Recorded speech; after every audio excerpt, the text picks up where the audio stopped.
पाकिस्तान को समर्थन करने वाले टर्की को भारतीयों ने दिया बड़ा झटका। तुर्की के टूरिज्म को किया बॉयकॉट। अहमदाबाद के 800 लोगों ने टर्की की अपनी बुकिंग को किया रद्द। जहां एक तरफ अहमदाबाद से 800 तो उत्तर प्रदेश से 15,000 लोगों ने टर्की के टूर की प्लानिंग जो की थी और टिकटें बुक की थी उन्हें कर दिया है रद्द। और वहीं महाराष्ट्र में मुंबई के एयरपोर्ट पे लोगों ने तुर्की कंपनी के खिलाफ कर दिया प्रदर्शन और कहा कि ये लोग पैसा यहां से कमाते हैं और मदद और पैसे जाकर देते हैं दुश्मन देश यानी कि पाकिस्तान को। जिस तरीके से भारत के खिलाफ पाकिस्तान को टर्की की तरफ से ड्रोन्स दिए गए हैं, पैसा दिया गया है, जिस बात पर अब भारतीयों ने खुलकर टूरिज्म का बॉयकॉट करना शुरू कर दिया है। और जिसका रिजल्ट अब ये है कि जिस तरीके से टर्की कमा रहा था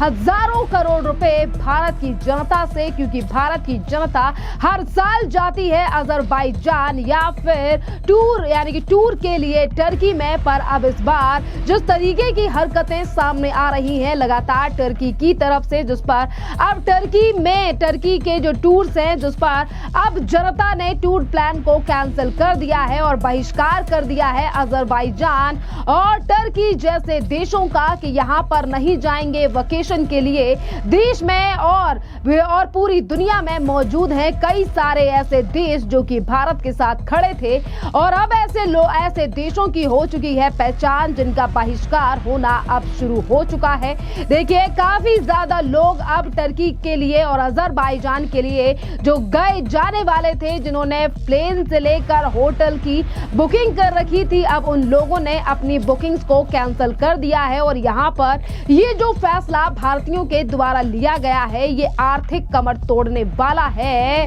टर्की की, क्योंकि टर्की ज्यादातर पैसा अगर हम जीडीपी से लेकर तमाम चीजों पर गौर करें तो टर्की का 10% जो पैसा है वो टूरिज्म से ही आता है। और इस टूरिज्म की बात करें तो इस टूरिज्म में सबसे ज्यादा भारतीय ही जाते हैं अजरबैजान जैसे देशों में या टर्की जैसे देशों में छुट्टियां मनाने के लिए। पर आज जिस तरीके की हरकत टर्की के द्वारा की गई है, पाकिस्तान का खुलकर समर्थन किया गया है। और कल भी हमने देखा कि जब हमारी भारतीय सेना के द्वारा ये चीजें सामने आई तो किस तरीके से ये चीजें पता चली हैं कि टर्की ने ड्रोन भारत के खिलाफ इस्तेमाल करने के लिए पाकिस्तान को भेजे थे और उन्हीं ड्रोन्स का इस्तेमाल कर रहा है पाकिस्तान भारत में निर्दोष लोगों की जान लेने के लिए जिस तरीके से हमले किए जा रहे हैं। खैर हमारी भारतीय सेना भी मुंहतोड़ जवाब भी हमारी भारतीय सेना ने पाकिस्तान के लिए दिए हैं जो पाकिस्तान टर्की चाइना और अमेरिका जैसे देशों के हथियारों को इस्तेमाल कर रहा था भारत के खिलाफ। और वहीं अब आपको ले चलते हैं मुंबई में, जहां मुंबई में टर्की के खिलाफ और टर्की की कंपनियां जो भारत में खुली हुई हैं टूर ट्रैवलिज्म का काम भी कर रही हैं और उन कंपनियों के विरोध में आज महाराष्ट्र में जनता ने एयरपोर्ट पर जाकर प्रदर्शन किया है। और यहाँ पर कितने गुस्से में हैं लोग और क्या क्या कह रहे हैं लोग, जरा सुनिए। ये आज आंदोलन हमारी जो एयरपोर्ट की यूनियन है उनके नेता हमारे कुणाल शर्मणकर जी है, हमारे युवा सेना के नेता भी हमारे साथ है और हम एकनाथराव शिंदे जी के नेतृत्व में पूरे बम्बई में ऐसी जितनी भी कंपनियां हैं उसको बंद करने का काम करेंगे। पैसा इंडिया में कमाएंगे और पाकिस्तान को वहां जाके मदद करेंगे, ऐसा महाराष्ट्र में बिल्कुल चलेगा नहीं। एकनाथराव शिंदे साहब के नेतृत्व में बम्बई में ऐसी जितनी भी कंपनी की लिस्ट है उसको बंद करने का काम करेंगे। इसको हमने आज 10 दिन का टाइम दिया है। 10 दिन के अंदर जो कार्रवाई नहीं करेंगे तो उग्र आंदोलन ये एयरपोर्ट पे हम 10,000 लोगों को लेकर करने वाले हैं। देखिए ये जो आज का मूवमेंट है ये हमारे नेशनल सिक्योरिटी का मूवमेंट है। जो हिसाब से आप देख सकते हैं कि जो वॉर हुआ है, जो पाकिस्तान ने हमारे साथ छल कपट किया है, जो हमारे एकदम जो हमारे इनोसेंट सिविलियंस थे उनको पहलगाम अटैक में मारा है। उसके बाद हमारे बॉम्बे एयरपोर्ट जहाँ पे करोड़ों लोग आते जाते हैं, ये एक नेशनल सिक्योरिटी कंसर्न है जहाँ पे एक टर्किश कंपनी जिसका नाम है सेलेबी वो ऑपरेट कर रही है यहाँ पे। और हम हमारी इंडियन सॉइल में एक टर्किश कंपनी जो पाकिस्तान को सपोर्ट करती है उसको काम नहीं करने देंगे। यहाँ पे पैसा कमा के वो पाकिस्तान को टेरर फंडिंग देती है, वो हमें बिल्कुल भी मंजूर नहीं है और इसके खिलाफ हमने आज ये आंदोलन निकाला है। यहाँ पे एमएलए मुर्जी पटेल साहब, हमारे विभाग प्रमुख कुणाल सरमलकर जी भी मौजूद है और मैं उनके समर्थन पे यहाँ पे आया हूँ। चीफ ऑफिसर है विष्णु झा जी, हमारी मीटिंग हुई उनसे, वहाँ पे हमने उनको बोला है कि सेलेबी कंपनी जो यहाँ पे ऑपरेट कर रही है उसका क्रिटिकल एवेल्युएशन किया जाए और next with in 7 to 10 days उनको टर्मिनेट किया जाए यहाँ पे, और अप्रोप्रिएट इंडियन अथॉरिटीज़ को बुलाया जाए कि वो कंट्रोल ले और वो हमारी नेशनल सिक्योरिटी को देखे। हमारी भारतीय जो भी एजेंसीज है वो आए कंट्रोल में और वो हमारी सिक्योरिटी देखे, ना कहीं कि वो टर्किश कंपनी जो हमारे विरोध में पाकिस्तान को सपोर्ट करती है। आपने देखा कि आज भारत की जनता में काफी ज्यादा गुस्सा है और वो ये कह रहे हैं कि पैसा यहाँ से कमाते हैं और मदद करते हैं पाकिस्तान की, और पाकिस्तान उन्हीं ड्रोन्स और उन्हीं पैसों का इस्तेमाल कर किस तरीके से भारतीय सेना और भारत के लोगों के ऊपर हमले कर रहा है। और इतना ही नहीं कि अजरबैजान और तुर्की दोनों ही भारत के हितों के खिलाफ खुलकर जहर उगलते भी रहते हैं और पाकिस्तान का समर्थन भी करते हैं। अब ऐसे हालातों में गुजरात से लेकर उत्तर प्रदेश, महाराष्ट्र और देश के कई अन्य जगहों के लोगों में जो राष्ट्रवादी लोग हैं उन्होंने सीधे तौर पर यहाँ टर्की में जाने वाले लोग उन्होंने अपने प्लान्स को कैंसिल कर दिया है और अब वो कहीं और जा रहे हैं अपने वेकेशंस के लिए। यहाँ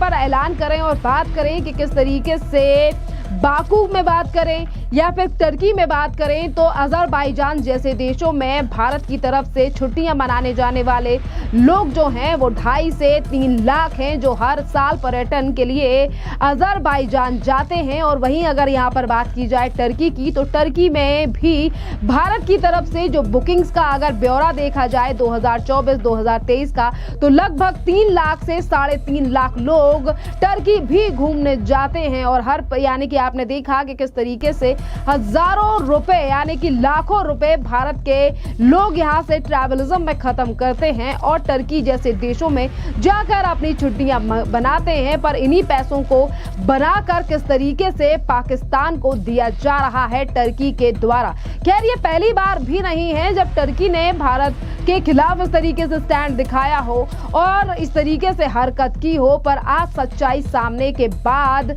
आ चुकी हैं चीजें कि टर्की से संबंध और टर्की को सबक सिखाने के लिए आज भारतीय भी खड़े हुए हैं सरकार के साथ और सेना के साथ। यहाँ पर अगर बात की जाए तो भारत और टर्की के रिश्तों को लेकर तो हमेशा ही भारत ने टर्की की कई मुद्दों को लेकर मदद की है, जैसे कि 1970 के दशक में तुर्की को खेती में मदद करना, 2020 में महामारी में भेजी गई दवाएं थी भारत के द्वारा, 2023 में जब भूकंप आया था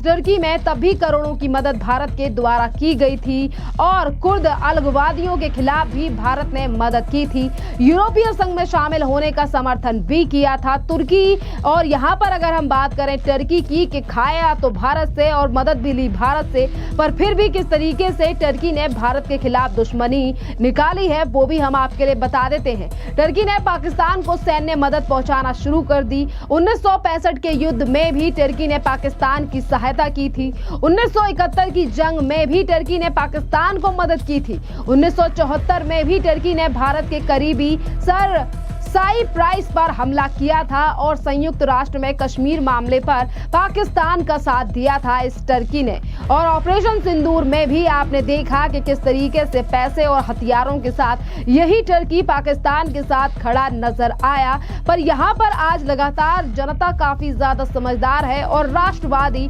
उनके खून में है और इसीलिए राष्ट्र के नाम आज ऐसे देशों का बॉयकॉट होना देश में शुरू हो चुका है और ऐसी कंपनियों के खिलाफ भी लोगों ने मोर्चा खोलना शुरू कर दिया है। जहां एक तरफ देश की जनता काफी ज्यादा गुस्से में है तो वहीं दूसरी तरफ बॉलीवुड के तमाम ऐसे लोग हैं जो कि टर्की में जाकर अपनी फिल्मों को बनाते हैं और खास तौर पर आमिर खान का नाम इसमें काफी ज्यादा प्रचलित है। जिस तरीके से फर्स्ट लेडी से जाकर मिले थे आमिर खान, जिस समय पर भी जनता ने उठाए थे काफी ज्यादा सवाल, तो बॉलीवुड के लोगों को भी सोचना पड़ेगा कि देश के साथ रहना तो चाहिए क्योंकि ये देश ही उन्हें लाखों लाखों करोड़ों कमा कर दिया है और आज जिस मुकाम पर हैं बॉलीवुड के तमाम लोग, उन्हें भी टर्की के बॉयकॉट को लेकर सोशल मीडिया पर आकर कुछ तो कहना चाहिए, क्योंकि आज लोग ऐसे भी लोगों के ऊपर सवाल उठा रहे हैं जिनके रिश्ते काफी ज्यादा बढ़िया हैं इसी टर्की से, जिस पर काफी ज्यादा बॉलीवुड सितारे भी हैं जिनके बारे में जनता भी भली भांति जानती है। और आप भारतीयों के इस कदम को लेकर यानी कि अपने ही इन फैसलों पर क्या कहेंगे, जिस तरीके से आज भारत की जनता टर्की और अजरबैजान जैसे देशों की आर्थिक तरीके से कमर तोड़ रही है और टूरिज्म के नाम पर इन लोगों का बॉयकॉट भी कर रही है और इन कंपनियों के खिलाफ मोर्चा भी खोला जा रहा है। आप अपनी राय हमें कमेंट सेक्शन में जरूर बताइए।